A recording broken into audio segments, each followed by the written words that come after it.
네, 안녕하세요. 네, 조홍만입니다. 여러분, 우리가 이제 지난 시간에는 이 논증의 이제 두 가지 이제 분류로서, 두 가지 종류죠. 그래서 이제 연역 논증하고 귀납 논증의 공통점과 차이점에 대해서 저희가 학습도 하고, 그리고 문제풀이를 통해서 좀 확인을 했습니다. 아시다시피 그 논리적 필연성과 논리적 개연성, 그리고 확장성과 비확장성이라고 하는 것이 연역과 귀납을, 그 차이점을 갖다가 우리가 규명하는데 아주 관건이다라고 하는 것도 이제 살펴봤습니다. 오늘은 우리가 이제 그 순서에 따라서 이제 연역 논증을 한 2주 동안 살펴볼 거고요. 그리고 그 다음에 이제 귀납 논증으로 또 넘어갈 겁니다. 그래서 하나하나 이제 그 연역과 귀납에 대한 어떤 이제 총론적인 논의를 끝냈기 때문에 이제 연역 그리고 귀납 이렇게 해서 강론 쪽으로 들어간다라고 여러분들이 생각하시면 되겠습니다. 그래서 우리가 이제 그 연역 논증에서 특히 이제 오늘은 우리가 타당성과 건전성, 이 문제에 대해서, 이 개념에 대해서 좀 살펴볼 텐데요. 여러분들 많이 궁금해하시고 기다려 오셨고, 그리고 처음에는 상당히 이제 곤혹스럽게 좀 혼동도 되시고 그랬지만, 우리가 처음에 제가 그런 말씀 드렸죠. 뒤에 가면 자연스럽게 여러분들이 아실 수밖에 없는데, 비판적 사고의 핵심이 논리적 사고다라는 말씀을 드렸어요. 그러면서 조금 제가 미리 앞질러서 말씀드렸던 것이 타당성은 건전성의 필요 조건이다라고 말씀을 드렸죠. 그러니까 우리가 건전성을 얘기하려면요, 일단 타당한지 부당한지에 대한 논의부터 살펴보고 그러고 나서 이제 따져봐야 된다는 말씀을 제가 첫 강의에서 드렸습니다. 이 말씀도 또 여러분 기억이 나실 텐데요. 제가 그 혐오 표현에 대한 형사 처벌에 대해서 저는 찬성한다라는 말씀을 드렸고, 거기에 대한 제 나름의 근거가 있다라는 얘기도 드렸습니다.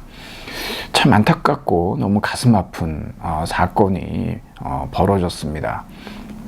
여러분이 이미 뉴스를 통해서 이미 인지하고 계시겠는데, 이 조지아주의 이 애틀란타라고 하는 시에서 우리 교민이 한 10만 정도 거주하는 것으로 이제 나와 있는데요.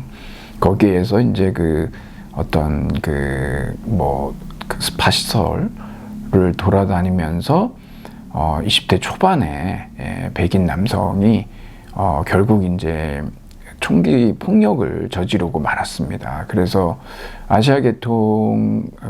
아시안 아메리칸들이 그래서 이제 한 6명 정도가 이제 사망한 것으로 그렇게 이제 보도가 되고 있는데, 여기에 대해서는 이제 그 애틀란타의 그 담당 이 보안관의 얘기를 들어보면 너무도 어처구니가 없습니다.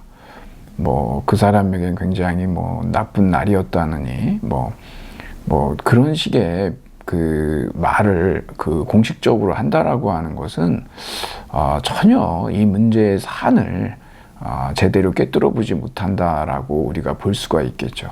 더구나 그 사건의 원인이 어떤 그 인종 차별에 의해서 야기된 것이 아니고, 그 사람의 어떤 그 유혹을 없애려고 하는 일종의 어떤 그 성중독 때문에 벌어진 것으로 그렇게 이제 보도가 되고 있는데, 저는 전혀 믿을 수도 없고 또 거기에 동의하지 않습니다. 이미 전 미국의 대통령이었던 도널드 트럼프가 불질러 놓은 그러한 어떤 인종차별에 또 백인 우월주의, 여러 이제 음모론, 이런 것들이 결국은 이러한 커다란 사건으로 결국 구체화되는 것이죠. 혐오 표현은요, 안타깝게도 또 많은 통계적인 그 결과에 따라 보면 혐오 표현은 혐오 범죄로 이어집니다. 그렇기 때문에 표현의 자유의 영역에 들어가서 안 된다라고 제가 주장했던 것도 거기에 있거든요. 지금 뭐 그 트럼프 이후에 끊임없이 이제 벌어지는 아주 빅 라이들이 있죠. 거짓말에 대해서도 거짓말을 하고 있는 실정이다 보니까 거기에 대한 소위 이제 어떤 대학 교육을 받지 못한 고등교육을 받지 못한 백인들을 중심으로 해서 이러한 문제들이 왕왕 벌어지고 있습니다.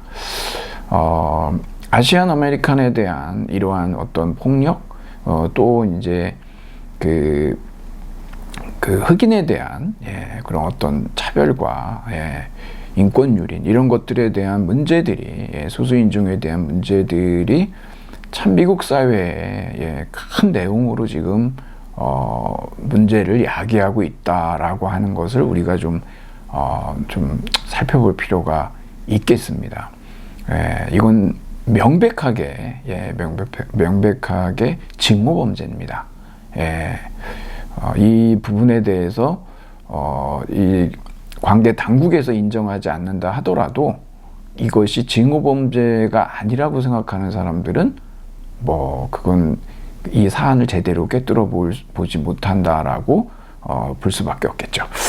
자, 여러분, 하여튼 우리가 이러한 많은 어떤 가짜 뉴스라든가 어떤 왜곡된 이런 어떤 정보들 이런 것들을 필터링하고 제정신으로 살아가기 위해서는 우리에게 크리티컬 싱킹이라고 하는 거, 정말 어떤 사안을 놓고 시시비비를 가릴 줄 아는, 옳고 그름을 따지고 꼼꼼하게 들여다볼 수 있는 이러한 기술과 성향이 우리에게 그 어느 때보다도 중요한 그러한 시대를 우리가 살아가고 있습니다. 그러지 않으면 한국의 민주주의도 미국처럼 엄청난 위기에 봉착할 수밖에 없다라고 하는 것이죠.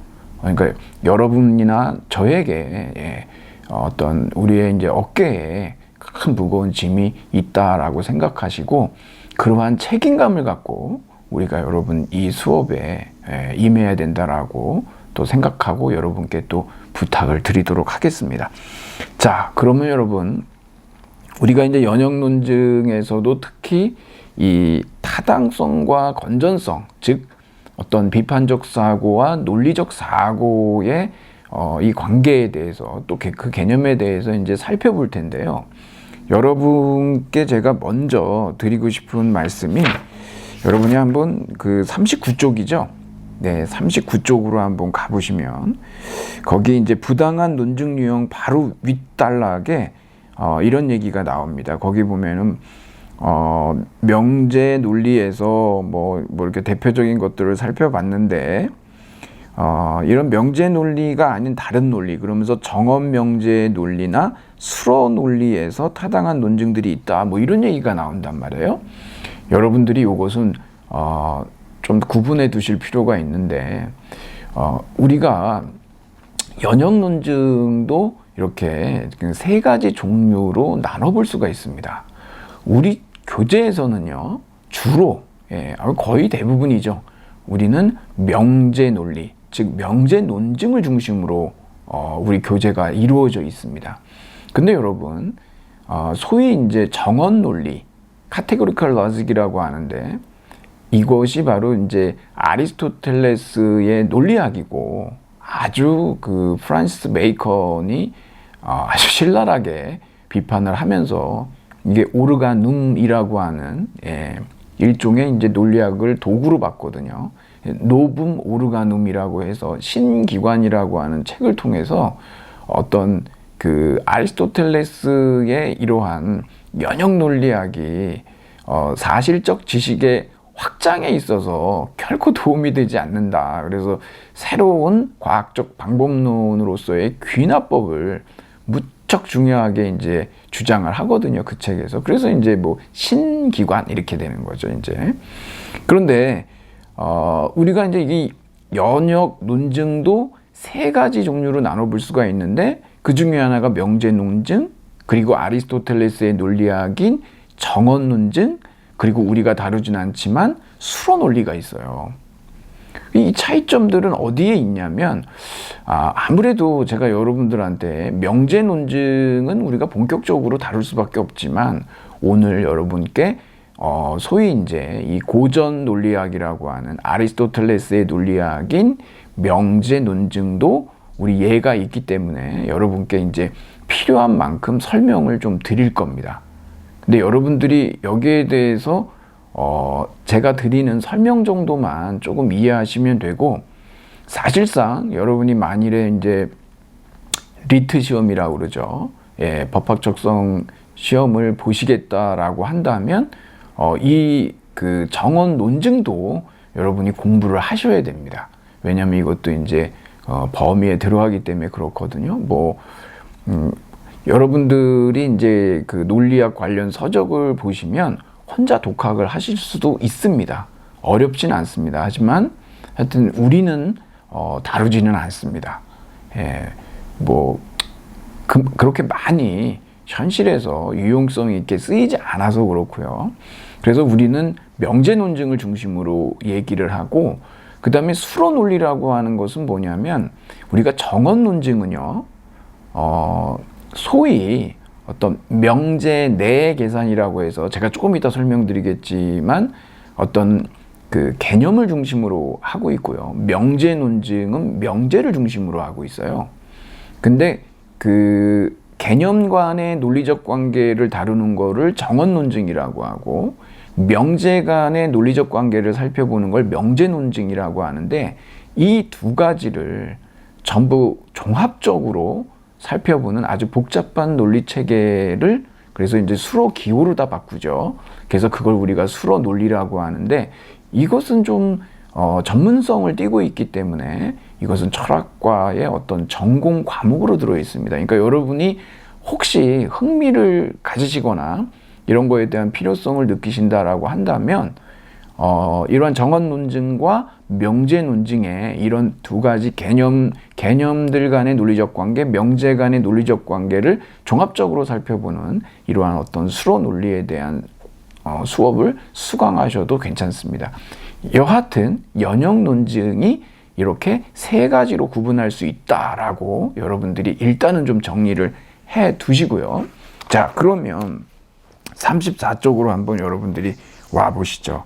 자, 거기에 보면 이제 타당성과 건전성이라고 이렇게 나오잖아요.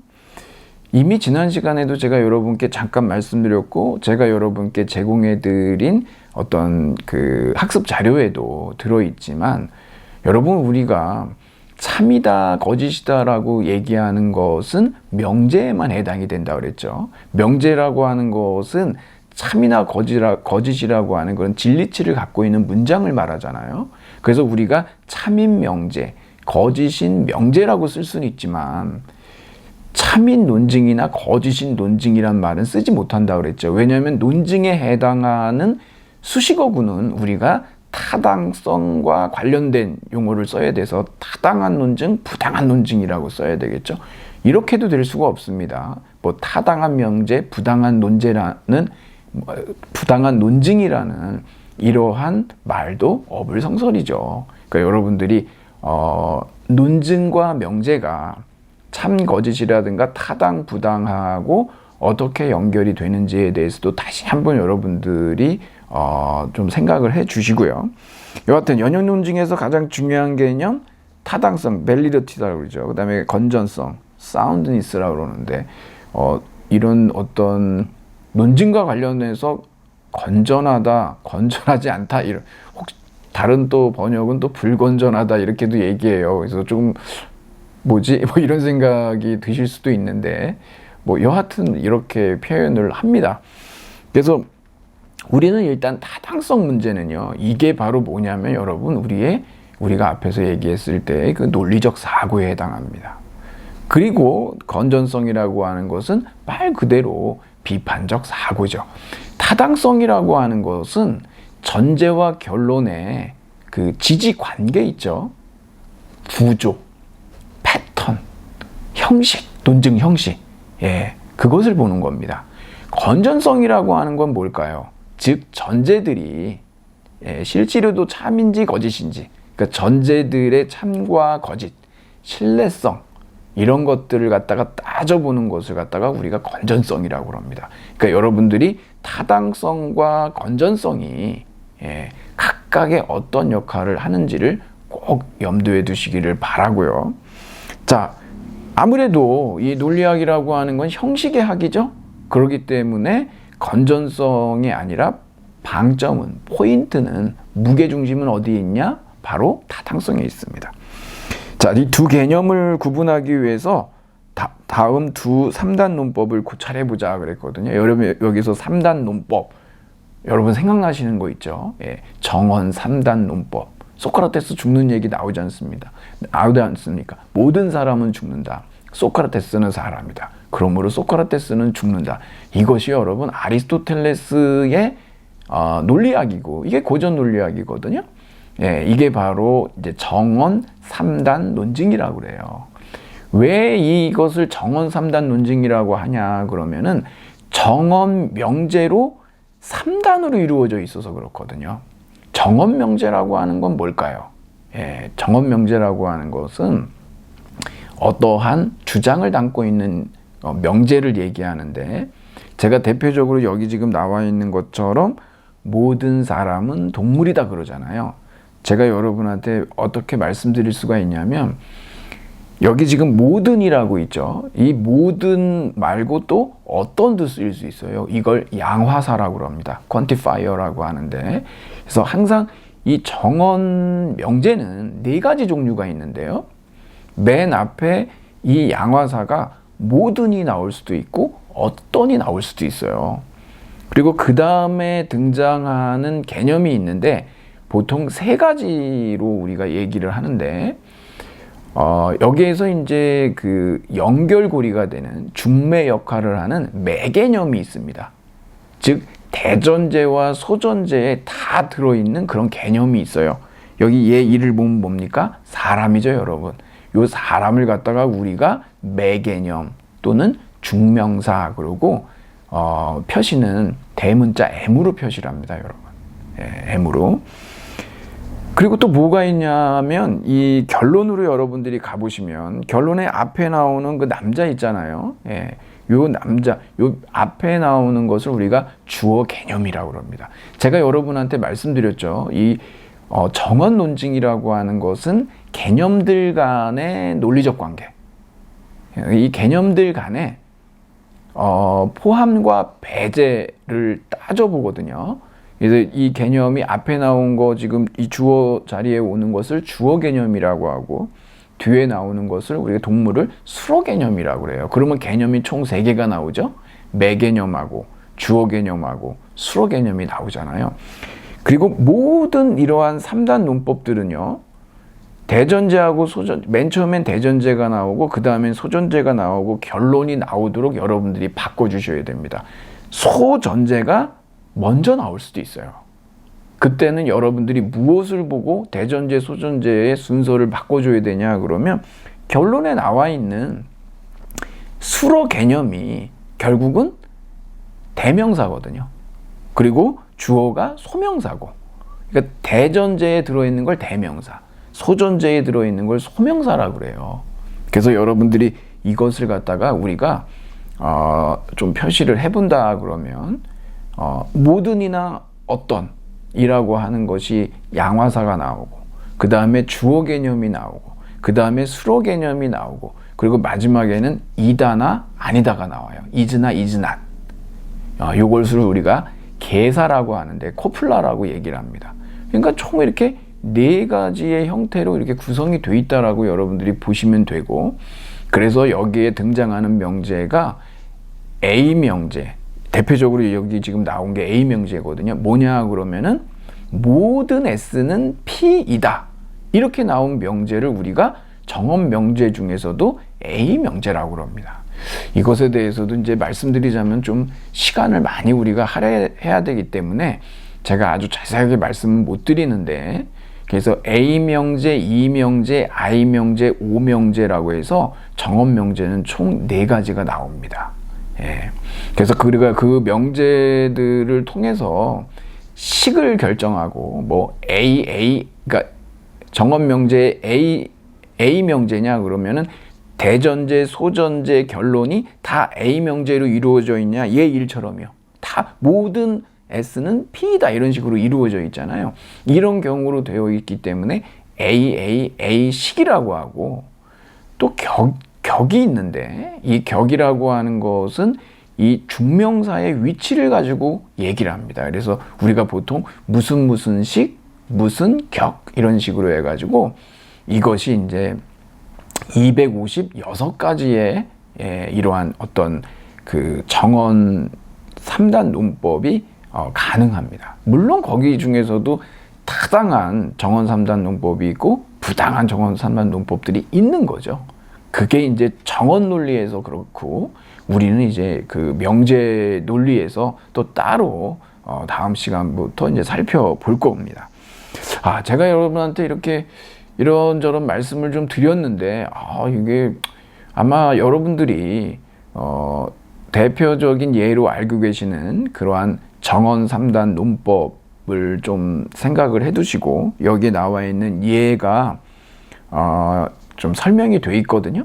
그걸 통해 가지고 우리가 다시 한번 확인해 보도록 하죠. 자, 여러분 여기 예 1을 보면은요. 모든 사람은 동물이다. 모든 남자는 사람이다. 따라서 모든 남자는 동물이다. 그랬잖아요. 예. 자, 이게 예 1이고 그 다음에 예 2는 모든 사람은 식물이다. 모든 여자는 사람이다. 따라서 모든 여자는 식물이다. 이렇게 예 1과 2가 나와 있는데 그 35쪽으로 넘어가 보면은 이 형태가요. 지금 제가 말씀드린 대로 모든 M은 P이다. 모든 S는 M이다. 따라서 모든 S는 P이다. 이게 바로 정원 3단 논증입니다. 이게 바로 AAA식 일격이거든요. 예. 그런데 이 두 논증은 형식은 똑같아요. 예. 이 형식 얘기 나오는 건 타당성 관련한 겁니다. 그런데 예 1의 논증은 설득력이 있는데 예 2는 설득력이 없게 보인다. 설득력 관련한 것은 무엇이냐 그러면 건전성이에요. 예, 왜냐하면 전제들이 실제로도 참이냐 아니냐라고 하는 거거든요. 근데 모든 사람이 식물이다 이거는 아니죠. 그렇죠? 모든 여자는 사람이다는 맞아요. 근데 결론에 모든 여자는 식물이다 그렇지가 않죠. 이게 거짓이잖아요. 그러니까 그래서 전제들 중에 하나가 거짓이기 때문에 타당하지만 건전하지는 않다라고 하는 거죠. 그래서 예 1은 타당하고 건전한 논증인데 반해서 예 2는 타당하지만 건전하지 않은 논증이다라고 하는 얘기를 하는 겁니다. 그것을 이제 설명을 이렇게 하고 있는 거죠. 첫 번째 단락의 맨 마지막에 보면은 거짓인 전제가 사용되어서 결론이 반드시 참이라고 할 수 없기 때문에 설득력이 떨어지는 것이죠. 네. 그런데 두 번째 단락으로 여러분 가보시면 여기에 이제 같은 두 논증이 같은 논증 형식을 가지고 있어요. 이건 타당성과 관련이 있다 그랬죠. 그래가지고 우리가 이것과 관련돼서는 타당, 부당 이렇게 얘기를 하는데 이것을 설명하려고 여기에서 이제 집합이 들어오거든요. 예. 여러분 이게 왜 그러냐 그러면은 지금 여기에 사용된 이런 정원 3단 논증을 제가 말씀드렸다시피 개념들 간의 논리적 관계라고 그랬죠. 포함과 배제라고 하는 거 좀 어려운 말로 주연, 부주연이라는 말을 씁니다. 이게. 근데 여기에서 이게 개념을 갖다가 집합으로 이해하는 그러한 현대적 해석이 있는데 이거를 갖다가 우리가 이제 존 맨이라고 하는 영국의 논리학자가 이런 방법을 썼고 사실 우리가 이제 정원 3단 논증을 본격적으로 공부를 한다라고 한다면 이 사람이 구사했던 어떤 벤 다이어그램 있잖아요. 벤 도식이라고 하는 걸 그리면 이 논증이 타당한지 부당한지를 우리가 알 수가 있습니다. 그래서 여기에서 집합 개념으로 다 얘기한 거고 여러분들이 읽어보시면은 하나도 어렵지가 않죠. 자, 맨 마지막 단락으로 가보시면 타당성에 관한 한 전제가 실제로 참인지는 중요하지 않다. 예. 우리가 전제가 참이라고 가정했을 때 결론이 참이라고 말할 수 있는지 없는지가 타당성을 평가하는 기준이지, 실제로 전제와 결론이 참인지 아닌지는 타당성의 평가 기준이 아니다. 여러분, 이것을 여러분들이 굉장히 잘 알고 계셔야 되고, 막상 이게 여러분한테 좀 헷갈린다 이렇게 생각하실 수가 있어요. 그래서 개념 정리를, 이 구획을 정확하게 나눠 놓으셔야 됩니다. 타당성은요, 실제로 참인지 거짓인지가 중요하지 않습니다. 그렇다라고 한다면 가정 상황에서 가능하거든요. 그래서 우리가 타당성은 이거 완전히 이제 머릿속에 잘 넣어두셔야 되는데, 만약 전제가 참이라면 결론이 반드시 참인, 그러한 논증을 우리가 타당한 연역 논증이라고 한다라고 하는 거죠. 매우 중요하기 때문에 제가 여러분한테 그 관련돼서 제가 도표도 하나 그려가지고 제공해 드렸는데, 그것을 완벽하게 여러분들이 이해를 하시고 숙지를 하신다면 해결이 되는 겁니다. 근데 처음에는 조금 혼란이 있으실 수가 있어요. 자, 그리고 이제 그 다음 단락으로 가보면, 덧붙여서 타당한 논증의 전제가 실제로 참이어서 결론 또한 실제로 참인 경우에 그러한 논증을 우리가 건전하다고 한다. 자, 그러면 이렇게 말씀드릴 수가 있겠습니다, 여러분. 우리가 좋은 연역 논증은 두 가지 조건을 갖춰야 합니다. 첫 번째는 뭐냐 그러면은 타당한 논증이어야 되고요. 그러니까 뭡니까? 전제들이 참이라면 결론은 반드시 참여해야 돼요, 필연적으로. 두 번째, 전제들이 실제로도 참여해야 된다는 거죠. 만일에 전제들 중에서 하나라도 거짓이다면 이것은 건전하지 않은 논증이 되겠습니다. 앞에서 우리가 살펴봤듯이 타당하지만 건전하지는 않은 논증이라는 거죠. 그래서 여러분들이 여기에서 지금 실제로 참이냐 아니냐라고 하는 이 단계는 건전성의 영역에서 이루어지는 것이지 타당성과는 관련이 없다라고 하는 것을 일단은 좀 여러분들이 구획 정리를 해 놓으시면 되겠습니다. 제가 그래서 여러분한테 나눠드린 자료를 참고해 보시면 거기에 두 번째 나오는데요. 그 연역 논증하고 건전한 논증하고 건전하지 않은 논증에 대해서 일단 이걸 도표를 연역 논증이에요. 타당하거나 부당하겠죠. 근데 여러분, 타당한 논증 중에서도 우리가 예 1과 2에서 살펴봤듯이 건전한 논증도 있고 건전하지 않은 논증도 있어요. 그게 건전한 논증은 전제들이 진짜 실제로 모두 참인 거예요. 그런데 건전하지 않은 논증은 거짓인 전제가 있어요. 그게 두 개든 하나든. 하나라도 있으면 그건 건전하지 않은 논증이에요. 그러니까 여러분 어떻습니까? 우리가 건전하다, 건전하지 않다를 얘기하려면 일단은 여러분 여기에서 타당한 논증이어야 한다라고 하는 거죠. 그래서 이것이 필요 조건이에요. 타당성은 건전성의 필요 조건이다라고 얘기했던 것이 그렇고, 비판적 사고의 필요 조건, 즉 핵심 요소는 바로 논리적 사고에 있다라고 얘기했던 이유가 여기에 있는 겁니다. 만일에 연역 논증이 있는데 부당해요. 이건 무조건 건전하지 않은 논증이죠. 왜? 일단 타당해야 건전 유무를 따지는데 부당하니까 건전하지 않은 논증이라는 거예요. 그러니까 여러분들이 이것을 이렇게 해서 잘 한번 정리를 해주시고, 거기 제가 이제 도표를 하나 그려놨는데 거기에서 여러분들이 이게 바로 타당한 연역 논증의 정의라고 그랬죠, 여러분. 그러니까 전제가 참이라면, 전제들이 참이라면 실제로 참일 필요는 없다고 그랬어요. 결론은 반드시 참이어야 되는데, 전제가 참인데 결론이 거짓인 타당한 논증은 가능합니까? 불가능합니까? 그건 불가능하죠. 그 얘기를 드리고 있는 겁니다. 타당한 연역 논증은 전제들이 참이라면 결론이 필연적으로 반드시 참인 논증을 우리가 타당한 연역 논증이라고 그렇게 정의를 하기 때문입니다. 여러분, 이것에 대해서는 이제 2부에서 저하고 문제를 풀면서 다시 한번 확인해 보도록 그렇게 하겠습니다. 그러면 여러분, 잠시 후에 2부에서 뵙도록 하겠습니다.